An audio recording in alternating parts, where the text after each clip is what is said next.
되시느니라. 아멘.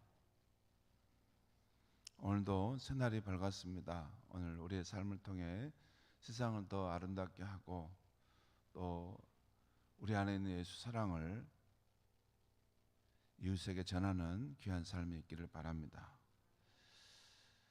오늘 말씀의 제목은 아버지 다윗, 왕 다윗입니다.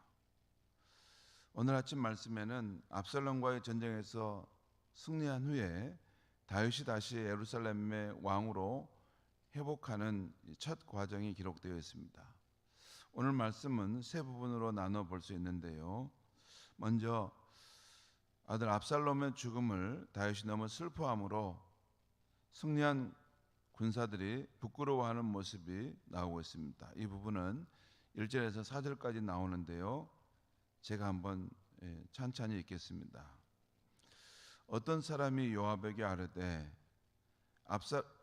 왕이 압살롬을 위하여 울며 슬퍼하시나이다 하니 왕이 그 아들을 위하여 슬퍼한다 함이 그날의 백성들에게 들림에 그날의 승리가 모든 백성에게 슬픔이 된지라. 그날의 백성들이 싸움에 쫓겨 부끄러워 도망함 같이 가만히 성읍으로 들어가니라.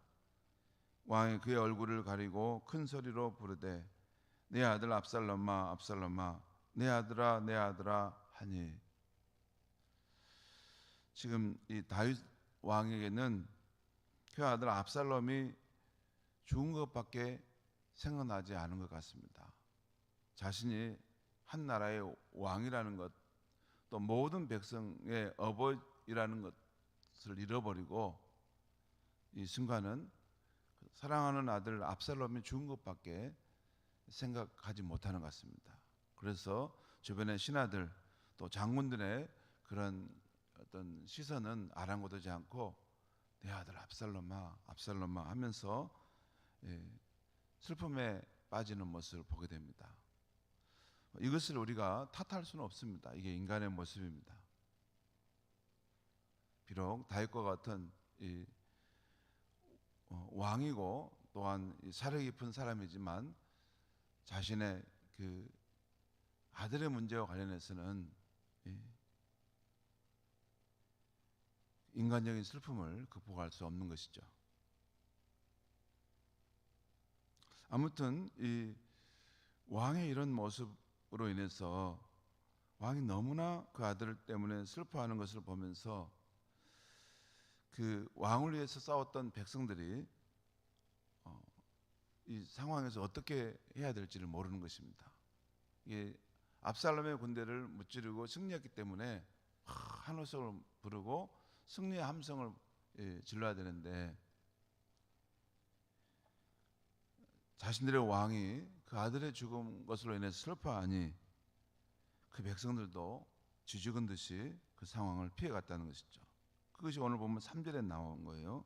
그날의 백성들이 싸움에 쫓겨 부끄러워 도망하는 것 같이, 그러니까 싸움에 패배해서 이 왕 앞에 부끄러움을 느끼고 도망하는 것처럼 가만히 성읍으로 들어갔다는 것이에요. 다음은 요압 장군이 다윗 왕을 찾아가서 충원하여 왕이 자신의 감정을 추스리는 장면이 나옵니다. 이것이 5절부터 8절에 나와 있어요. 5절과 6절 말씀을 제가 또 읽겠습니다. 요압이 집에 들어가서 왕께 말씀드릴 때 왕께서 오늘 왕의 생명과 왕의 자녀의 생명과 처첩과 비빈들의 생명을 구원한 모든 부하들의 얼굴을 부끄럽게 하시니 이는 왕께서 미워하는 자는 사랑하시며 사랑하는 자는 미워하시고 오늘 지휘관들과 부하들을 멸시하심을 나타내심이라. 오늘 내가 깨달으니 만일 압살롬이 살고 오늘 우리가 다 죽었다면 왕이 마땅히 여기실 뻔하였나이다. 이 말씀은 지금 요압이 왕에게 하는 말인데, 지금 그 다윗의 군대가 압살롬의 군대를 무찌르고 승리한 것은 보지 못하고 그 아들 압살롬이 죽은 것만 보고 슬퍼하니까 지금 조언하는 것인데, 이 왕이 이렇게 하시는 것은 오히려 미워하는 자를 사랑하시고 또 사랑하는 자를 미워하는 것과 같은 것 아닙니까? 정말 이럴 것이면 오히려 우리가 죽고 압살롬이 살았다면 왕이 더 기뻐할 것 아니겠습니까? 왕이시여, 현재 이 모습을 그렇게 나타내면 안 되겠습니다 라고 충원하는 것입니다. 그러면서 요압은 왕의 슬픔을 극복하고 백성들의 마음을 지금 위로해야 될 때입니다 라고 하는 것을 말씀한 것입니다. 그 개인의 사적인 왕의 모습, 사적인 아버지의 모습을 넘어서 이제는 일국의 왕으로서 이 상황에 이 백성들이 슬픔 가운데 빠지지 않도록 왕께서 나가셔서 저들을 함께 하시고 위로해 주셔야겠습니다 하는 것입니다. 그러면서 그렇게 하지 않으면 이제 한 사람도 왕과 함께 하지 않을 것입니다 라고 거의 유업에 가까울 정도의 조언을 하고 있습니다. 나도 왕을 떠날지도 모르겠습니다 라고 말한 것이죠. 결국 다윗 왕은 이 말을 듣고 일어나 성문으로 나가 앉게 되면서 백성들을 맞이하고 위로하게 됩니다. 그러니까 자기 사적인 그런 아버지로서의 슬픔을 극복하고 한 나라의 왕으로서 백성들을 전체를 생각하며 맞이하는 자리에 서게 된다는 것이죠. 그 다음 내용은 압살롬에게 따랐던 북이스라엘 지파들이 이제 다시 다윗을 왕으로 모셔와야 한다고 주장하는 내용인데, 이것은 9절에서 10절까지의 내용입니다.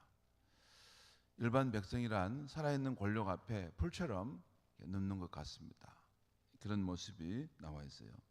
그리고 또 다음 11절부터 끝까지 내용은 다윗이 이렇게 자신의 왕권이 복권되려는 상황에서 먼저 유다 지파가 자신을 환영하기를 바라면서 사독과 아비아달 제사장을 보내 준비시키는 내용이 나옵니다. 유다 장로에 가서 지금 다른 지파에서 다시 왕을 세우려고 하는데 왜 너희가 먼저 이 일을 하지 않느냐. 원래 다윗이 어느 지파입니까?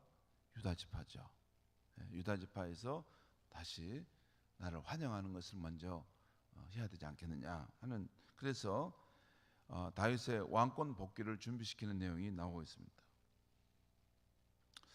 성도 여러분, 오늘 아침에 우리는 자신에게 반기를 들고 대적했던 아들 압살롬이 죽은 것을 슬퍼하는 다윗 왕의 모습을 봅니다. 근데 슬퍼하는데 채통을 지켜야 할 한 나라의 왕인데도 온 백성 앞에서 내 아들아 내 아들아 하며 그 죽은 것을 슬퍼하며 지극한 사랑의 감정을 드러내는 모습을 봅니다. 저는 이 다윗 왕의 모습을 보면서 누가복음 15장에 나오는 탕자의 비유에서의 그 아버지의 모습을 떠올리게 되었습니다. 물론 이 예수님의 비유에서 탕자는 아버지 사랑을 의심하고 떠나는 우리 인간들을 뜻합니다. 이 아버지는 하늘에 계신 우리 하나님 아버지를 뜻하죠. 그 아버지 역시 비록 자신의 사랑의 품을 떠난 탕자일지라도 먼 타국에서 그 아들이 죽었다는 소식을 들었다면 오늘 다윗처럼 큰 슬픔에 잠겼을 것입니다. 내 아들아, 내 아들아, 내가 얼마나 너를 사랑했는지 아느냐.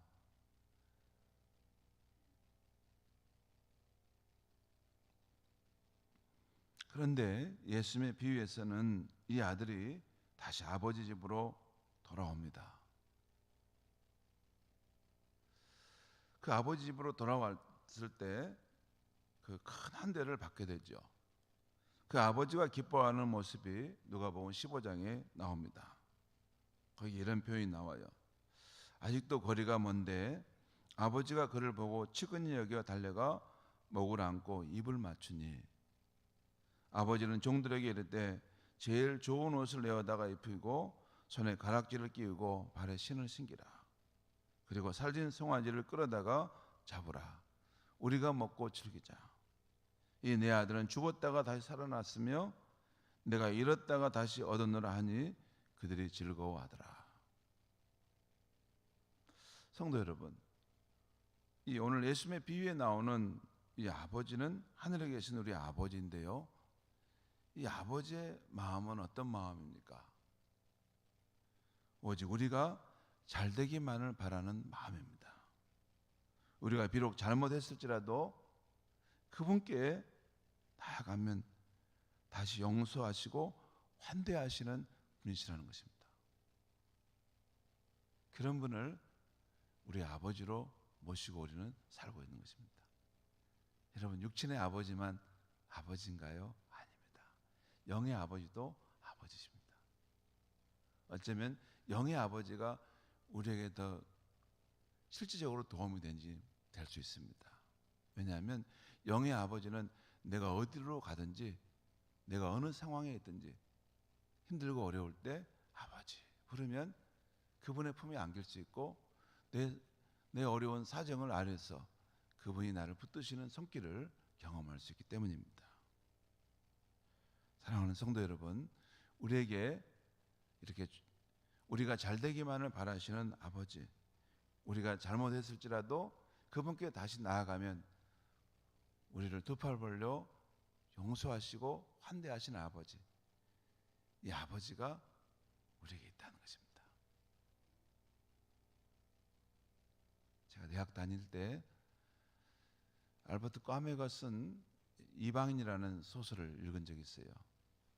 유명한 소설인데요, 그 이방인이란 그 소설에 보면 메르소라고 하는 이 알제리아 한 청년이 나옵니다. 그런데 이 청년은 아주 방탕한 청년이에요. 그 부모가 돌아가셨는데도 그 영화관을 가서 영화를 보고 또 부정한 일을 하면서 그렇게 하다가 어느 해변가에서 한 사람이 자기를 기분 나쁘게 한다고 총으로 쏴서 죽게 합니다. 그걸로 재판을 받아서 이제 사형을 선고받게 되는 상황인데, 마지막으로 이 신분과 찾아와서 이제 죽게 되었는데, 그가 정말 이 하나님의 사랑을 받아들여서 죽은 이후에 영원한 생명을 얻도록 도와주려고 했어요. 그래서 복음을 전하는데 그 메르소라는 사람이 난 필요 없다고, 난 필요 없다고.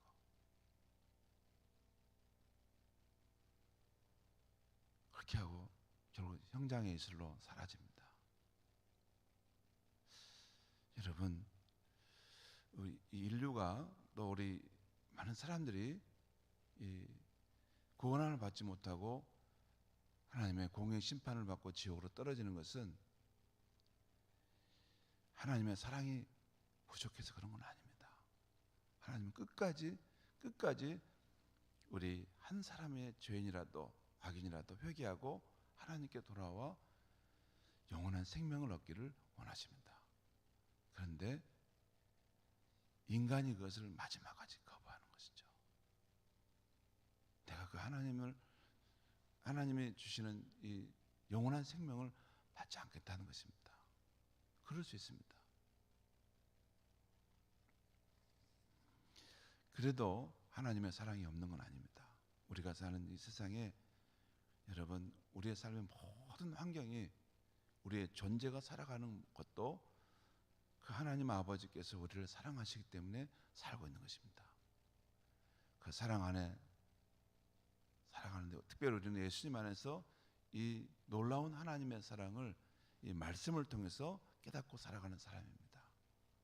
여러분, 오늘도 우리의 영의 아버지, 하늘 아버지를 의지하고 그분의 사랑 안에서 늘 소망 가운데 힘을 내서 살아가는 저와 여러분이 되기를 바랍니다. 기도하겠습니다. 하나님 아버지, 오늘 이 아침에 그 아들 압살롬이 자신에게 반기를 들고 대적하여 나아갔지만 그가 잘못되고 죽게 되었을 때 내 아들 압살롬아, 압살롬아, 내 아들아, 내 아들아 하며 그 슬픔을 가누지 못하는 다윗의 모습을 보았습니다. 그 모습 속에서 우리가 하나님을 배반하고 등지고 떠났지만 그 독생자 예수 그리스도를 보내서 나를 다시 구원하기까지 사랑하시기 원하신 하나님 아버지의 마음을 보게 하시니 감사합니다. 하나님 아버지, 우리의 눈이 열리게 하여 주셔서 하나님이 우리 한 사람 한 사람을 얼마나 사랑하시고 얼마나 뜨겁게 우리가 잘 되기를 원하시는가 깨닫게 하여 주시옵소서. 그래서 우리의 강팍한 마음, 우리의 돌 같은 마음을 녹아지고 하나님 아버지의 사랑으로 채워져서 우리의 삶이 새로워지고 아름다워져 갈 수 있게 하여 주시옵소서. 이 뜨거운 사랑, 이 진실한 아버지의 사랑을 우리만 간직하지 않게 하시고 이 귀한 사랑을 내 가까운 이웃들에게 꼭 전하고 그들도 함께 생명을 얻는 구원의 역사가 나타나게 하여 주시옵소서. 예수님의 이름으로 기도하옵나이다. 아멘.